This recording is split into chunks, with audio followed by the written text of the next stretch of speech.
Guys, in this video I'll show you how to activate sound in your Waze app. Please make sure to watch this video to the very end so you don't miss out on important information. In saying that, let's dive in. Okay, now first things first, open up your Waze app. Click on the three horizontal bars on the top left hand of your screen. Click on the settings. Where it says voice and sound, click into that. And then on my app, it says it's off. So simply click onto on.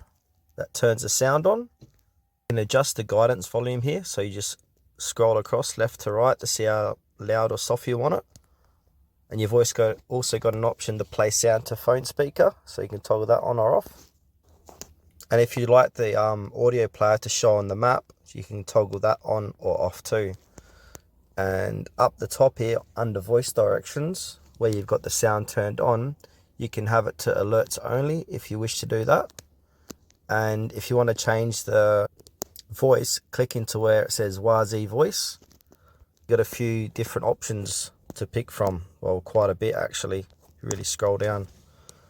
So yeah, that's how you enable a voice in the Waze app. Thanks for watching till the very end of this tutorial. Please consider to like and subscribe to the channel if you found this video helpful.